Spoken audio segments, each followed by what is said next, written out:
Hi, everybody. Welcome. It's me, Ava, if you couldn't tell from the slide.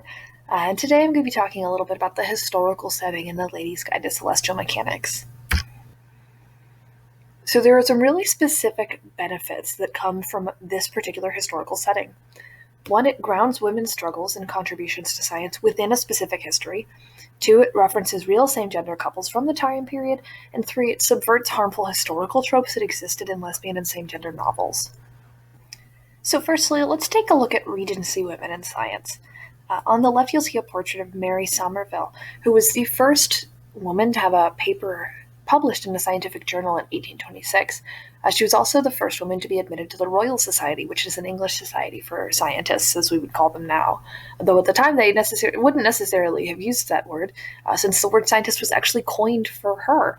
At the time, generally speaking, you'd only be referred to by the subject that you focused on. So you'd be called a chemist or an astronomer, but there was no word for people who practiced multiple sciences. And she was one of the first people who really excelled in these different subjects and wanted to be called something that referred to all those different subjects. And so the word scientist referred to her. And you'll see on the right, I bet most of you have heard of Frankenstein, and if you haven't, well, I don't know what to tell you. This is not a romance novel, or is it a science book? But it deals with themes of both, especially science. Mary Shelley was a victim of sexism and disenfranchisement, very famously, but her novel was highly influenced by scientific lectures at the time. So even high society ladies would have had a significant amount of access to science. So in the book, they refer to a scientific society kind of as the goal for what Lucy would like to be involved with. And it's very clearly intended as a stand-in for the real Royal Society of London, which actually didn't admit women until after World War II. While women couldn't really officially join on the regular, they helped behind the scenes and were very instrumental in making scientific writings accessible to the public. Lucy's character in particular does this. She helped her father and really did quite a bit of the work as he reached the later years of his life. And in particular, when she's working on the astronomy book with Lady Moth, she helps to translate it so it's better understood by the general public. So next, let's look at another element of this novel, which were famous. So next, let's take a look at another famous hallmark of this time period, which were Regency romance novels. This novel is set at the height of the Regency and Georgian period. The names are interchangeable in 1816.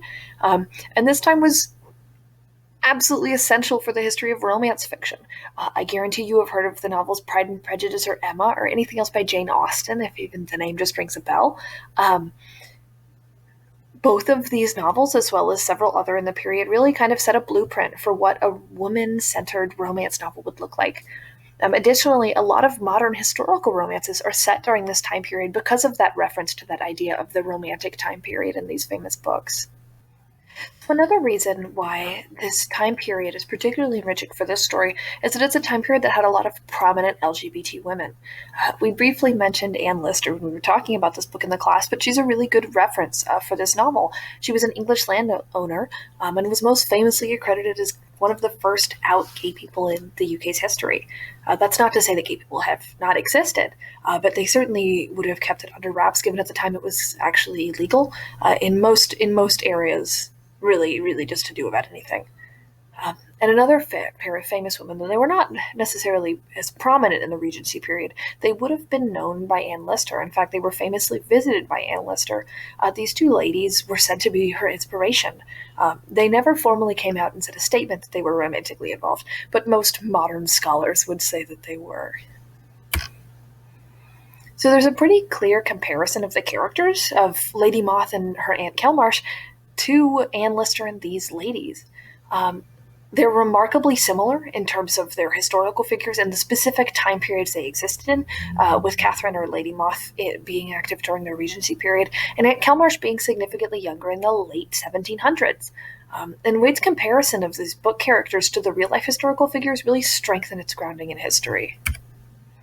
No, and this is just a fun interlude if you were wondering, what these characters should look like, so especially since embroidery and dressmaking is kind of a theme talking about, how traditionally women's arts are just as valuable as science. These are really what the dresses of the time would have looked like. And on the right, you'll see an illustration of a dress from actually 1816, the year the book was written, or set, not written, obviously.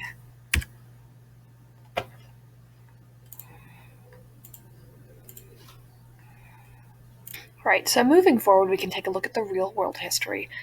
Historically speaking, mass market women coupled novels were kind of famously trashy, and they were not intended for an LGBT audience. If you were being generous, you could call them an erotica novel, though all things considering, they really were just pornography that was explicitly sold for straight men. Um, they were really some of the only mainstream representation that LGBT women would see in literature, but they perpetuated some really, really harmful tropes. One that, in particular, tends to still be a problem in LGBT fiction is one younger, more innocent character who is corrupted, so to speak, by an older and less conventionally acceptable woman. So you see, I have some covers here for you. I personally find them a little hilarious, but they are good examples of the exact kind of pulp fiction novels that would have been sold at the time.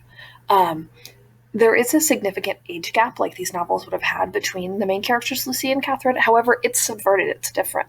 Lucy is the younger character, and yet she's the one who's more experienced. And they're not framing it like one or the other has a more legitimate identity. They don't fall into that innocent versus corrupted trope that some of these older novels did. And these two seem like a little bit of a no-brainer, but neither of them die, and they do stay together at the end of the novel, which was definitely something that happened, especially in TV and movies.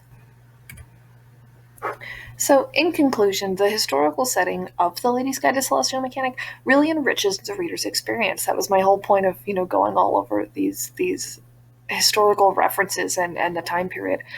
In particular, it highlights women's experiences in science as they existed in real history.